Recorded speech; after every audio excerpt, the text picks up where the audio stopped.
la vie vous a renversé, vous portez ce poids, ces erreurs, ces regrets. Mais écoutez, ce n'est pas votre destin, ce n'est qu'un chapitre. Aujourd'hui, nous tournons cette page. Votre passé, c'est un champ de mines de « et si » et de « si seulement ». Nous sommes tous passés par là, cette promotion que vous avez manquée, la relation qui s'est effondrée et brûlée, les opportunités que vous avez laissées glisser entre vos doigts. Ils vous hantent, n'est-ce pas? Mais voici la vérité, ils ne vous définissent pas, ils ne l'ont jamais fait. Aujourd'hui, nous allons recabler votre cerveau. Nous allons transformer ces échecs passés en carburant pour votre avenir. Ce n'est pas un non-sens de bien-être. Il s'agit de vous forger pour devenir la personne que vous êtes censé être. Pourquoi devriez-vous vous en soucier? Parce qu'en ce moment, vous vous battez avec une main attachée dans le dos. Votre passé vous tient en otage et il est temps de vous évader. Que vous ayez 16 ou 60 ans, que vous soyez au bas de l'échelle ou que vous vous frayiez un chemin jusqu'au sommet, c'est votre réveil. Alors, êtes-vous prêt à vous libérer? Êtes-vous prêt à transformer vos cicatrices en étoiles? Plongeons dans le vif du sujet et réécrivons votre histoire. Le poids du passé, soyons réalistes un instant. Votre passé, c'est comme des sables mouvants. Plus vous luttez, plus vous vous enfoncez. Vous rejouez ces moments, ces échecs encore et encore. C'est un disque rayé et vous êtes l'aiguille coincée dans le sillon. Pensez Y, combien de fois vous êtes-vous empêché de prendre un risque à cause de ce qui s'est passé auparavant? Combien de fois entendez-vous cette voix dans votre tête qui vous dit « Rappelez-vous ce qui s'est passé la dernière fois ». C'est paralysant, n'est-ce pas? Ce n'est pas seulement dans votre tête. La science le confirme. Notre cerveau est câblé pour se souvenir plus clairement des expériences négatives que des expériences positives. C'est ce qu'on appelle le biais de négativité. À l'époque, il nous maintenait en vie. Maintenant, cela vous empêche de vivre. Permettez-moi de vous brosser un tableau. Imaginez porter un sac à dos. Chaque regret, erreur, occasion manquée, vous le jetez jour après jour, année après année. Quel est le poids de ce sac maintenant? À quelle vitesse pouvez-vous courir avec tout ce poids? Mais voici le hic. Vous ne vous faites pas seulement du mal. Le poids affecte tout, vos relations, votre carrière, vos rêves. Vous n'apparaissez pas sous votre meilleur jour parce que vous êtes trop occupé à être votre passé. Et soyons honnêtes, c'est confortable d'une manière tordue, non? S'attarder sur le passé vous donne une excuse. Je ne peux pas réussir à cause de ce qui s'est passé. C'est une carte de sortie de prison pour ne pas prendre de risques ou se mettre en avant. Mais posez-vous la question suivante. Ce sac à dos vaut-il la vie que vous manquez? Ces vieilles histoires valent-elles la peine de sacrifier votre avenir? Voici la vérité. Et ça pourrait piquer un peu. Le passé n'est aussi puissant que le sens que vous lui donnez. Vous êtes l'auteur de votre histoire. À l'heure actuelle, vous laissez votre passé tenir la plume. Il est temps de le récupérer. Recadrez le passé. Votre passé n'est pas une prison. C'est une salle de classe. Chaque revers, chaque tâtonnement, chaque visage s'enfonce dans la terre. Ce n'est pas un échec. C'est l'éducation. Pensez Y. Vous apprenez à marcher en tombant. Vous apprenez à parler en balbutiant des bêtises. Pourquoi la vie devrait-elle être différente? Empruntons une page aux stoïciens.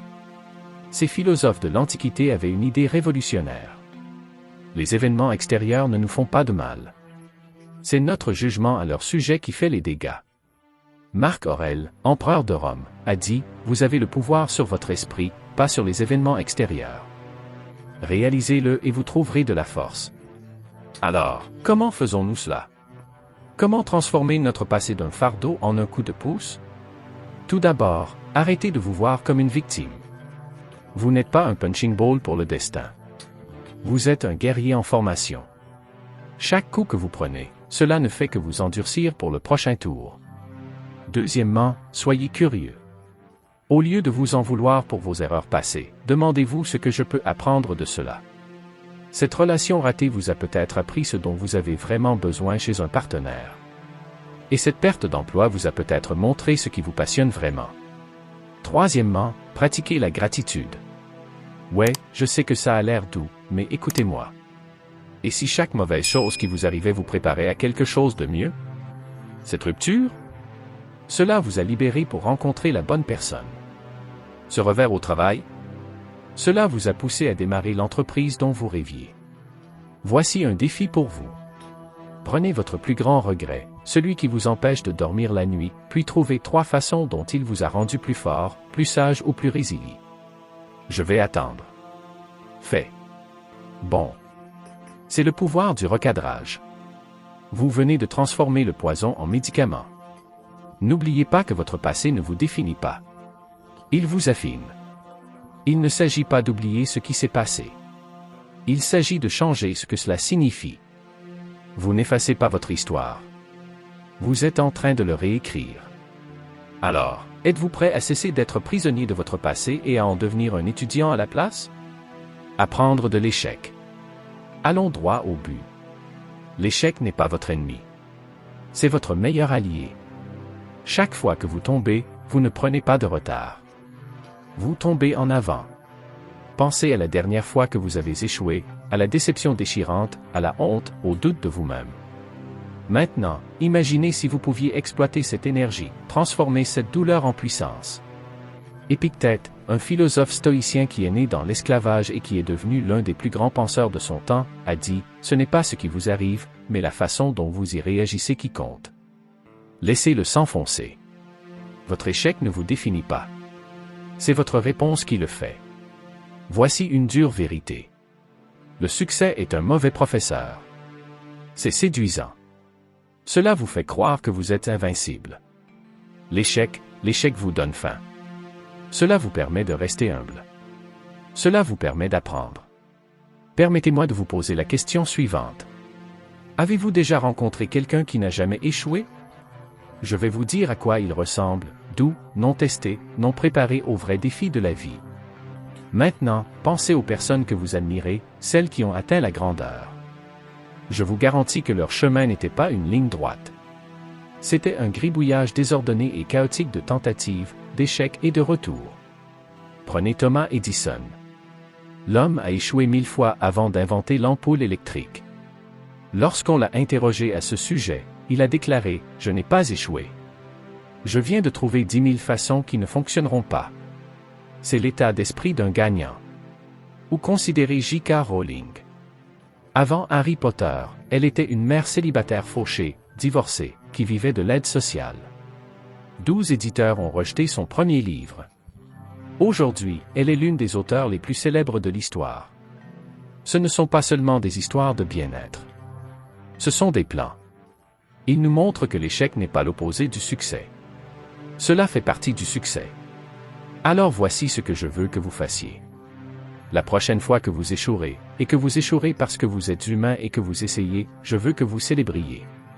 C'est vrai, célébrez, parce que vous venez de trouver un moyen qui ne fonctionne pas. Vous êtes un peu plus près de trouver ce qui le fait. N'oubliez pas que le maître a échoué plus de fois que le débutant n'a essayé. Chaque cicatrice que vous avez est une leçon apprise, et chaque revers vous prépare à un retour. Sénèque, un autre poids lourd stoïcien, le dit ainsi, les difficultés fortifient l'esprit comme le travail le fait. Vos échecs ne vous affaiblissent pas. Ils vous forgent pour devenir quelque chose de plus fort, quelque chose de mieux.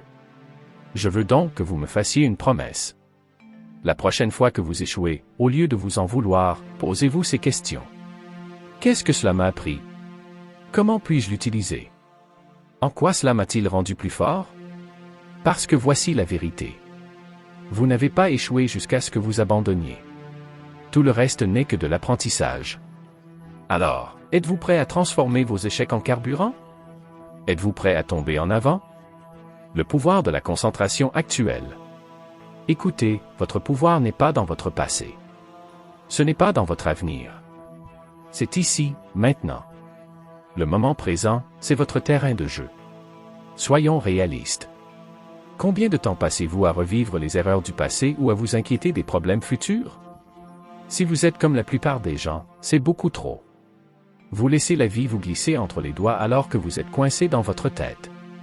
Marc Aurèle a lâché cette bombe de vérité. Vous avez du pouvoir sur votre esprit, pas sur les événements extérieurs. Réalisez-le et vous trouverez de la force. Le passé, c'est fini. L'avenir, il n'est pas encore là. Tout ce que vous avez, c'est maintenant. Pensée Y, avez-vous déjà été si concentré sur quelque chose, un jeu, une conversation, une tâche, que le temps semblait disparaître? C'est ce que les psychologues appellent l'état de flux. C'est quand vous êtes pleinement présent, pleinement engagé. Et devinez quoi? C'est là que les performances maximales se produisent. Maintenant, je ne dis pas d'ignorer votre passé ou de ne pas planifier votre avenir. Je dis, ne les laissez pas gâcher votre cadeau. Votre passé n'a pas besoin de vous. Votre avenir n'existe pas encore. Mais ce moment a pleinement besoin de vous ici. Voici un défi pour vous. Pendant les prochaines 24 heures, retrouvez-vous chaque fois que votre esprit vagabonde vers le passé ou le futur. Ramenez-le à maintenant. Que vois-tu? Que entendez-vous? Que pouvez-vous faire dès maintenant pour atteindre vos objectifs? Épictète a dit, c'est un homme sage qui ne s'afflige pas des choses qu'il n'a pas, mais qui se réjouit de celles qu'il a. Appréciez-vous pleinement ce qui est devant vous? Ou êtes-vous trop occupé à regretter hier et à vous inquiéter pour demain? Permettez-moi de vous brosser un tableau. Imaginez que vous conduisez une voiture. Le pare-brise est énorme, mais le rétroviseur est minuscule. Pourquoi? Parce que ce qui est devant vous est beaucoup plus important que ce qui est derrière vous. Votre vie devrait être la même. Voici le problème de se concentrer sur le présent. C'est là que réside votre pouvoir. Vous ne pouvez pas changer le passé. Vous ne pouvez pas contrôler l'avenir. Mais en ce moment, vous avez le pouvoir de choisir, d'agir, de changer. Bouddha, qui n'est pas stoïcien, mais bon, la sagesse est la sagesse, a dit, le secret de la santé pour l'esprit et le corps n'est pas de pleurer le passé, de s'inquiéter de l'avenir ou d'anticiper les problèmes, mais de vivre le moment présent avec sagesse et sérieux. Alors voici ce que je veux que vous fassiez. Respirez profondément la prochaine fois que vous vous attarderez sur le passé ou que vous serez anxieux quant à l'avenir. Sentez vos pieds sur le sol. Regardez autour de vous. Posez-vous la question suivante, que puis-je faire maintenant pour progresser? N'oubliez pas que la vie n'est pas quelque chose qui vous arrive. C'est quelque chose qui se passe en ce moment et vous avez le pouvoir de le façonner. Alors, êtes-vous prêt à saisir le présent? Êtes-vous prêt à vivre pleinement dans le présent? Brisez les chaînes de l'attente. Votre vie n'est pas un scénario écrit par d'autres. C'est votre histoire à raconter, la société, la famille, les amis. Ils ont tous des attentes, mais voici la vérité. Ces attentes sont leurs limites, pas les vôtres. L'ancien philosophe chinois Lao Tzu a dit, « Souciez-vous de ce que les autres pensent et vous serez toujours leur prisonnier. » Laissez le sang foncer. Chaque fois que vous êtes à la hauteur des attentes de quelqu'un d'autre, vous vous enfermez dans une cellule de sa conception. Pensée Y. Combien de fois vous êtes-vous retenu parce que ce n'est pas ce que font les gens comme moi? Combien de fois avez-vous fait taire vos rêves parce qu'ils ne correspondaient pas au moule que les autres ont créé pour vous? Voici une dure vérité. Le monde n'a pas besoin d'une autre copie carbone. Il a besoin de vous, le vrai vous, sans filtre, sans excuse. Miyamoto Musashi, le légendaire épéiste et philosophe japonais, a dit « N'ayez pas peur de la mort. » La peur, au contraire, ne commence jamais à vivre. Vivez-vous vraiment si vous essayez constamment de répondre aux attentes des autres? Défiez tous les besoins de votre vie. Questionnez tout ce qui est censé le faire. S'agit-il de vos objectifs ou des rêves de quelqu'un d'autre pour vous? N'oubliez pas que le chemin de la moindre résistance mène à une vie de désespoir silencieux. N'y allez pas tranquillement, allez-y avec audace.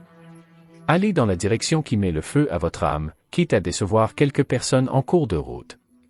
Voici un exercice pour vous. Notez toutes les attentes que les autres ont de vous. Maintenant, rayez ceux qui ne correspondent pas à votre vrai moi. Ressentez cela. C'est le poids qui vous enlève des épaules. Le Bouddha a dit, l'esprit est tout. Ce que vous pensez devenir. Alors, que voulez-vous devenir? Quelqu'un qui plaît aux gens qui vit la vie de quelqu'un d'autre ou l'architecte de votre propre destin? L'imagination des autres ne limite pas votre potentiel. Il est limité par votre courage de vous libérer de leurs attentes. Alors je vous demande, êtes-vous prêt à briser le moule? Êtes-vous prêt à décevoir quelques personnes pour devenir la personne que vous étiez censé être?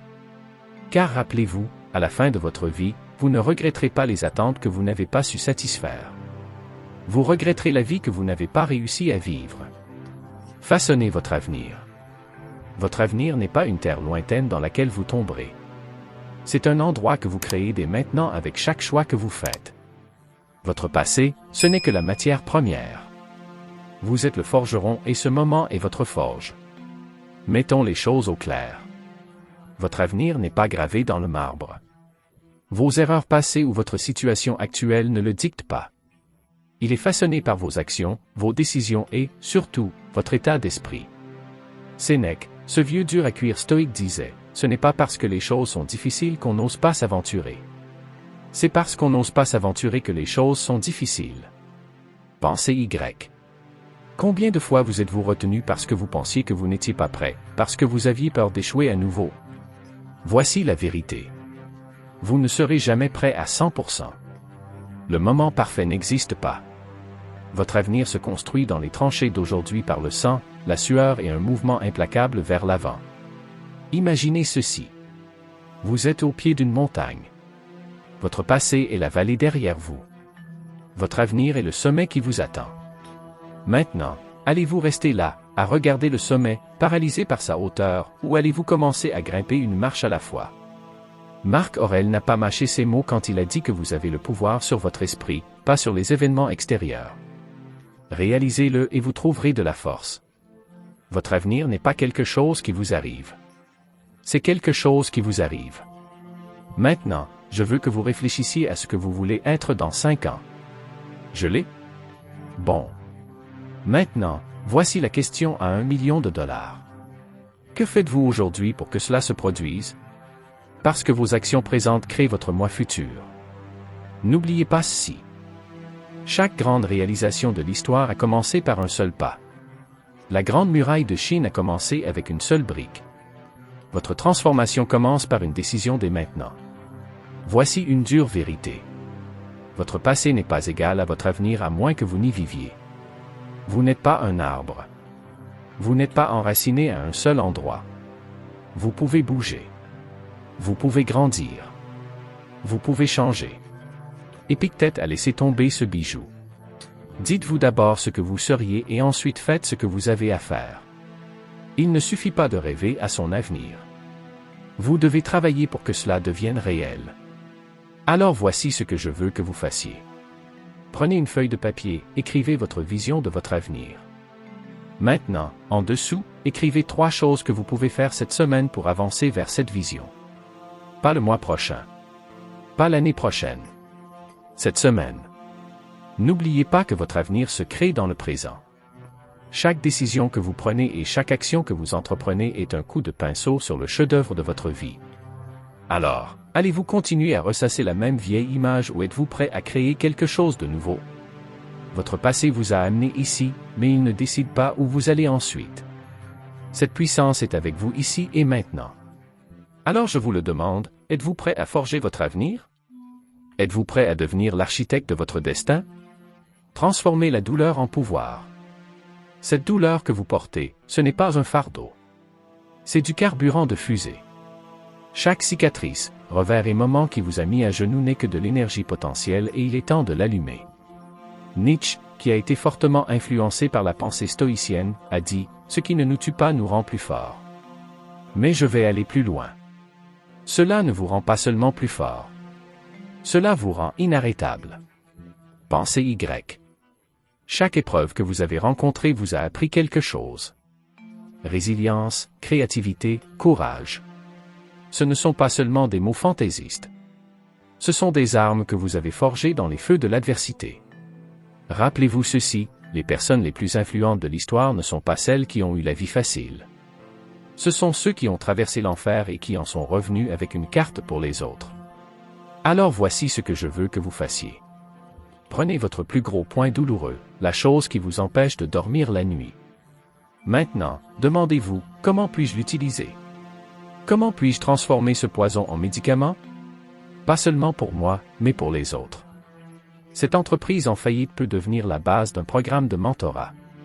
Ce chagrin d'amour peut devenir l'inspiration artistique qui touche les autres. Votre fond rocheux pourrait être le fondement de la percée de quelqu'un d'autre. Il ne s'agit pas d'afficher un faux sourire et de prétendre que tout va bien. Il s'agit de reconnaître votre douleur, de la respecter, puis de l'utiliser comme catalyseur de croissance. N'oubliez pas qu'un diamant n'est qu'un morceau de charbon qui supporte exceptionnellement bien les contraintes. Alors je vous le demande, êtes-vous prêt à cesser d'être la victime de vos circonstances et à commencer à être l'alchimiste de votre vie? Êtes-vous prêt à transformer votre douleur en pouvoir? Étape pratique. D'accord, assez de philosophie. Mettons-nous les mains dans le cambouis. Il est temps de transformer ces idées en action car la connaissance en l'action est impressionnante, mais inutile comme une Ferrari sans essence. Tout d'abord, l'autoréflexion. Chaque soir avant de vous coucher, demandez-vous, qu'est-ce que j'ai appris aujourd'hui? Comment ai-je grandi? Qu'est-ce que je peux faire de mieux demain? Il ne s'agit pas seulement de tenir un journal. Il s'agit de reprogrammer votre esprit pour qu'il se concentre sur la croissance et non sur la culpabilité. Épictète a dit, c'est un homme sage qui ne s'afflige pas des choses qu'il n'a pas, mais qui se réjouit de celles qu'il a. Alors pratiquez la gratitude. Chaque matin, énumérez 3 choses pour lesquelles vous êtes reconnaissant. Ils peuvent être grands ou petits. Cela entraîne votre cerveau à rechercher le positif et non à s'attarder sur le négatif. Ensuite, recadrez votre discours intérieur. Reprenez-vous quand vous dites des choses comme « je me trompe toujours » ou « je ne serai jamais assez bon ». Remplacez-les par « j'apprends et je m'améliore chaque jour ».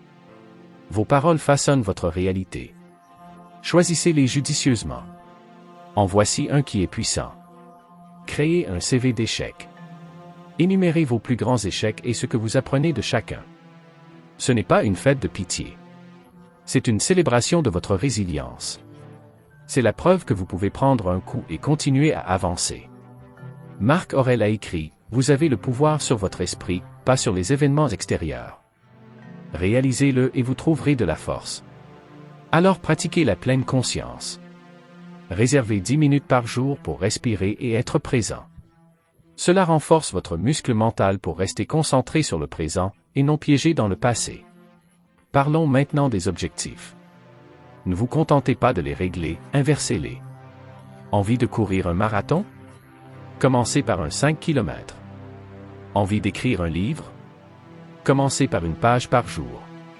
Transformez vos grands rêves en petites actions quotidiennes. Voici un défi. Faites chaque jour une chose qui vous fait peur. Il n'a pas besoin d'être grand. Il peut s'agir de prendre la parole lors d'une réunion ou d'essayer une nouvelle séance d'entraînement. Cela renforcera votre courage et prouvera que vous pouvez gérer l'inconfort.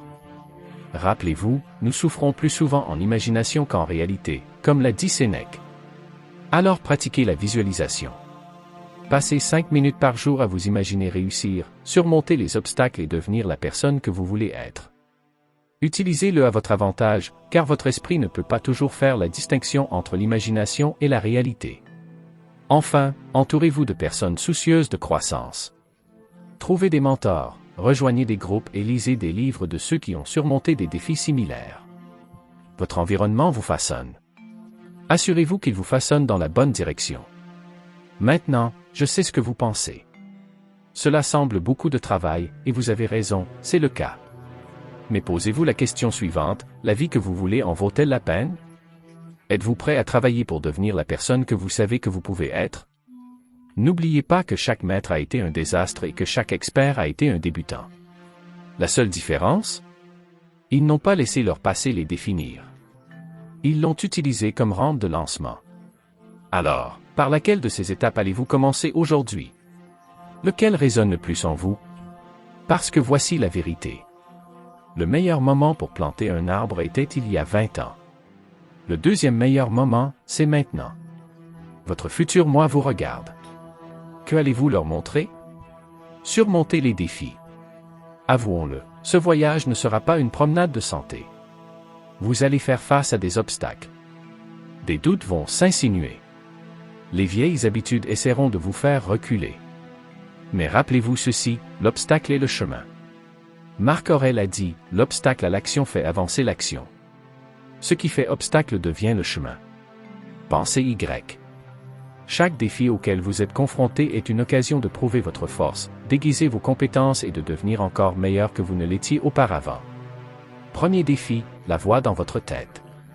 Ce doute lancinant qui vous dit que vous n'êtes pas assez bon, que vous ne changerez jamais. Voici comment le faire taire. Action, prouvez que c'est faux chaque jour. N'oubliez pas que vous n'êtes pas vos pensées. C'est vous qui décidez des pensées auxquelles vous devez croire. Ensuite, la zone de confort. C'est confortable là-bas, n'est-ce pas? Mais rien ne pousse dans la zone de confort. Sénèque a mis le doigt sur le problème lorsqu'il a dit que ce n'est pas parce que les choses sont difficiles que nous n'osons pas nous aventurer. C'est parce qu'on n'ose pas s'aventurer que les choses sont difficiles. Alors, mettez-vous mal à l'aise. Embrassez la succion. C'est là que la croissance se produit. Vous ferez face à des revers. Il y aura des jours où vous aurez l'impression d'être de retour à la case départ. Mais voici la vérité. Les revers sont des préparations pour les retours. Chaque fois que vous tombez, vous apprenez à vous relever plus fort. Il ne s'agit pas de ne jamais tomber. Il s'agit de toujours s'élever. Les gens autour de vous pourraient ne pas comprendre. Ils pourraient essayer de vous ramener à votre ancien moi. Épictète a une certaine sagesse. Si vous voulez vous améliorer, contentez-vous d'être considéré comme stupide et stupide. L'opinion qu'ils ont de vous ne vous regarde pas. Votre croissance l'est. Il y aura des jours où la motivation vous fera défaut. C'est là que la discipline entre en jeu. La motivation est inconstante. La discipline est fiable. Construisez des habitudes qui vous tirent vers vos objectifs, même dans vos pires jours. Vous pourriez avoir l'impression d'être un imposteur, comme si vous faisiez semblant. Bon. Cela signifie que vous repoussez vos limites. Rappelez-vous ce qu'Aristote a dit, nous sommes ce que nous faisons de manière répétée. L'excellence n'est donc pas un acte, mais une habitude. Continuez à vous montrer, continuez à faire le travail, et vous finirez par devenir ce que vous prétendez être. Le défi le plus difficile, la patience. Dans un monde de gratification instantanée, le vrai changement prend du temps. Mais demandez-vous où vous serez dans un an si vous continuez à aller de l'avant? Où serez-vous si vous abandonnez? Voici un exercice puissant. Visualisez votre futur moi, en vous remerciant de ne pas avoir abandonné et d'avoir traversé des moments difficiles. Qu'est-ce que cela fait? Laissez ce sentiment vous alimenter. N'oubliez pas que le voyage de chaque héros comporte des défis. Sans le dragon, il n'y a pas de héros. Vos défis ne vous empêchent pas de devenir ce que vous êtes censé être. Ils font de vous cette personne. Alors je vous demande, quel est votre dragon? Quel est le plus grand défi qui se dresse entre vous et la vie que vous voulez? Nommez-le, faites-le face, et rappelez-vous que plus le dragon est grand, plus la victoire est glorieuse. Vous l'avez, non pas parce que c'est facile, mais parce que vous êtes assez fort pour gérer dur. Alors, êtes-vous prêt à relever vos défis? Êtes-vous prêt à transformer vos obstacles en opportunités? Appel à l'action. Le passé est un lieu de référence, pas un lieu de résidence. Qui a dit ça? Peu importe. Ce qui compte, c'est de savoir si vous êtes prêt à le vivre. Êtes-vous prêt à cesser d'être prisonnier de votre histoire et à commencer à être l'architecte de votre destin? Regardez autour de vous. Voyez ce gars à la salle de sport, poussant sa dernière répétition alors que chaque muscle crie d'abandonner. Il ne se contente pas de développer ses muscles, il développe sa résilience. Cette femme qui fait une présentation malgré ses mains tremblantes. Elle ne se contente pas de partager des informations, elle vainc la peur. Ce sont des stoïciens des temps modernes. Ils ne portent pas de toge ou ne pontifient pas dans d'anciens forums. Ils sont dans les salles de réunion, les salles de classe et même dans votre miroir. Prenez Ryan Holiday, par exemple. Cet homme a transformé l'ancienne sagesse stoïcienne en livre à succès et en une entreprise florissante. Il n'a pas laissé son passé de décrocheur universitaire le définir. Au lieu de cela, il a utilisé ses leçons pour alimenter son succès. Ou considérez le contre-amiral James Stockdale, qui a survécu 7 ans et demi en tant que prisonnier de guerre au Vietnam. Son arme secrète?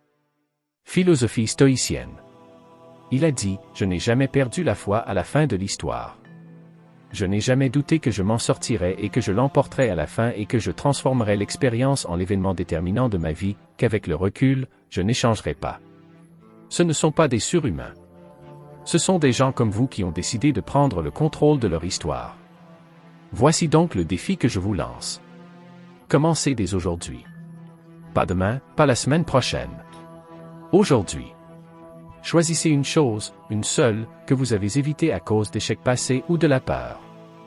Maintenant, faites-le. Faites ce premier pas. N'oubliez pas que le courage n'est pas l'absence de peur. C'est l'action face à la peur.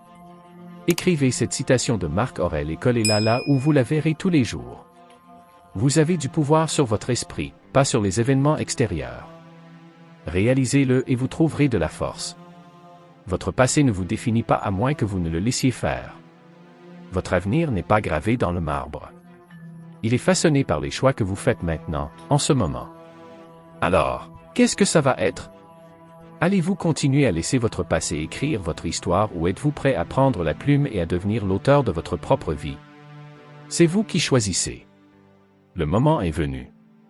Votre futur moi vous regarde. Rendez-les fiers. Maintenant, allez-y et montrez au monde de quoi vous êtes fait, car rappelez-vous, vous n'êtes pas seulement capable de changer. Vous êtes le changement. Allons-y.